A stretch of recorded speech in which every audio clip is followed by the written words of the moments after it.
Hi everyone, welcome to my channel. അപ്പോൾ ഇന്നത്തെ recipe എന്ന് പറയുന്നത് ഒരു സ്പെഷ്യലാണ് കേട്ടോ. നിങ്ങൾക്ക് കാണുമ്പോൾ അത്ര സ്പെഷ്യലായിട്ടൊന്നും തോന്നുന്നില്ലെങ്കിലും എൻ്റെ എപ്പോഴും ഒരു ഫേവററ്റ് ലിസ്റ്റിൽ കിടക്കുന്ന ഒരു ഡിഷാണ് എൻ്റെ ഉമ്മാൻ്റെ മോരുകറി എന്ന് പറയുന്നത്.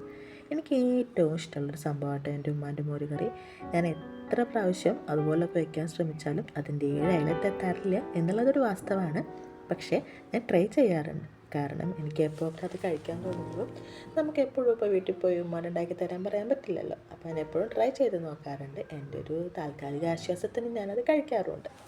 അപ്പോൾ അത് വലിയ സ്പെഷ്യലൊന്നും അല്ലെങ്കിലും എന്താണെന്നറിയില്ല, എൻ്റെ ഉമ്മയുടെ കൈ കൊണ്ട് ആ മോരുകറി വെച്ചിട്ടുണ്ടെങ്കിൽ ഭയങ്കര ടേസ്റ്റാട്ടോ.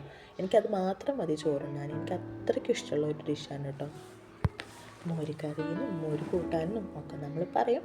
ഞാനപ്പോൾ ഇന്നിവിടെ നമ്മുടെ ഒരു ചേനയുടെ കഷ്ണം അരിഞ്ഞിരുന്നു. അപ്പോൾ അതിങ്ങനെ കഷ്ണങ്ങളായിട്ട് അരിഞ്ഞിട്ട് അതുകൊണ്ടാണ് മോര് കറി വെക്കാമെന്ന് വിചാരിക്കണേ. നമുക്ക് കായയും നേന്ത്രക്കായയും കുമ്പളങ്ങയും അതൊക്കെ ഇട്ടിട്ട് മോര് കാച്ചാട്ടോ.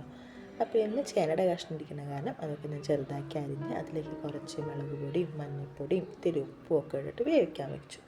എന്നിട്ടത് നന്നായി വെന്ത് വരുമ്പോഴേക്കും നമുക്ക് കുറച്ച് നാളികേരവും കുറച്ച് ചെറിയ ജീരകം, പെരുംജീരകം അല്ല കേട്ടോ. ജീരകത്തിൻ്റെ കാര്യത്തിൽ എപ്പോഴും തെറ്റുപറ്റുന്ന ആളാണ്. പ്രായം എത്രയൊക്കെ ആയാലും എന്തൊക്കെ ഉണ്ടാക്കിയെന്നൊക്കെ പറഞ്ഞാലും ചെറിയ ജീരകവും വലിയ ജീരകവും കണ്ടാൽ മനസ്സിലാക്കാൻ ഇപ്പോഴും ചെറിയൊരു പാടുണ്ട്. അപ്പോൾ എപ്പോഴും ഉണ്ടാക്കുമ്പോൾ വീട്ടിലൊക്കെ ആകുമ്പോൾ എപ്പോഴും മാറ്റി ചോദിക്കും കേട്ടോ ഇത് ഏതാന്ന്. ഇവിടെ പിന്നെ ഞാൻ എഴുതി ഒട്ടിച്ച് വെച്ചേക്കാണ് നമുക്ക് തെറ്റാതിരിക്കാൻ വേണ്ടിയിട്ട്. അപ്പോൾ അത് നമ്മൾ എന്ത് ചെയ്യുക, നാളികേരത്തിൽ ഈ ചെറിയ ജീരകവും ഉള്ളിയും കൂടെ ഒന്ന് അരച്ചെടുത്ത് അതിലേക്ക് കുറച്ച് നല്ല പുളിയുള്ള തൈര് വേണം കേട്ടോ. അപ്പോൾ നല്ല ടേസ്റ്റ് ഉണ്ടാവുള്ളൂ. പുളി കുറവാകുമ്പോൾ മോരുകറിയുടെ ടേസ്റ്റും കുറവായിരിക്കും.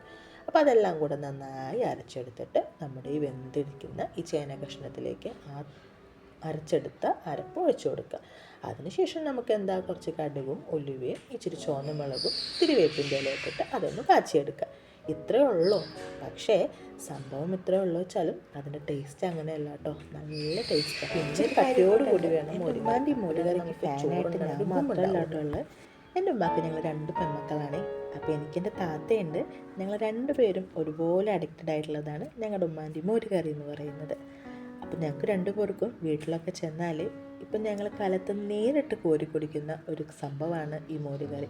2 പേർക്കും ഒരുപോലെ ഇഷ്ടമാട്ടോ. ഞങ്ങൾ ഈ മോരുകറിയൊക്കെ കോരി കുടിക്കണ കണ്ട ഉമ്മയും ഉപ്പയും വിചാരിക്കും ഞങ്ങളുടെ വീട്ടിൽ നിന്ന് ഒന്നും കഴിക്കാതെയാണ് വരുന്നത്. പക്ഷേ എത്രയൊക്കെ വയറ് നിറച്ച് കഴിച്ചു പോയാലും ഉമ്മാൻ്റെ കൈ കൊണ്ടുണ്ടാക്കിയ ഏത് ഫുഡ് കണ്ടാലും ഒരാക്രാന്ത. വയറ് എത്ര ഫുള്ളാണെങ്കിലും അത് വീണ്ടും വീണ്ടും എടുത്ത് കഴിക്കും. ഞാൻ മാത്രമല്ല, എല്ലാവരും ഇതുപോലെ തന്നെ ആവുമെന്ന് എനിക്ക്. പണ്ട് എൻ്റെ ഉമ്മ മോരുകറി ഇങ്ങനെയൊക്കെ തന്നെ വെച്ചിട്ടുണ്ടാവുക അല്ലേ. പക്ഷേ ഇന്നത് മിസ്സായപ്പോൾ അതിന് ടേസ്റ്റ് കൂടുതൽ തോന്നുക. എനിക്ക് അങ്ങനെ തോന്നിയിട്ടുള്ളൂ കേട്ടോ.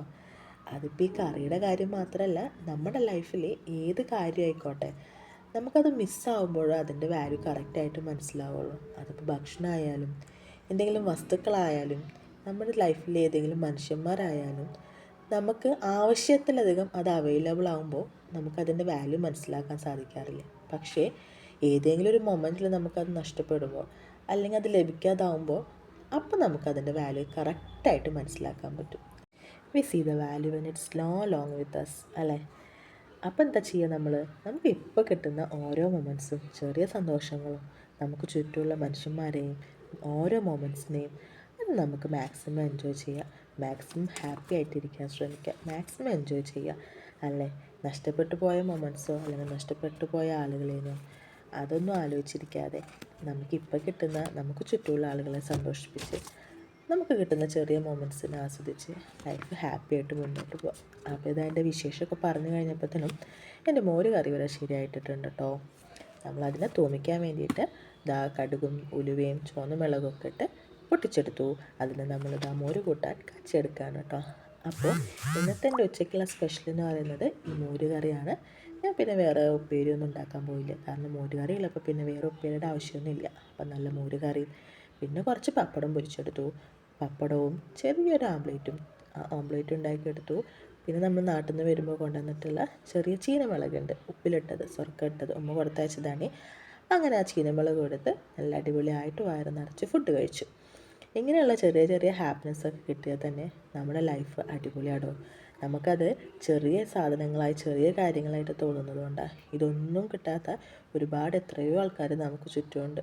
അപ്പോൾ നമ്മളെ സ്നേഹിക്കാനും നമുക്ക് ചുറ്റും ആളുകളുണ്ടെങ്കിൽ അതിലും വലിയ ഭാഗ്യമൊന്നും വേറെ ഒന്നുമില്ല. അപ്പോൾ ഇനി കൂടുതൽ വിശേഷങ്ങളായിട്ട് നമുക്ക് അടുത്ത വീഡിയോയിൽ കാണാം. എല്ലാവരും എൻ്റെ കുഞ്ഞു ചാനൽ സബ്സ്ക്രൈബ് ചെയ്യണേ.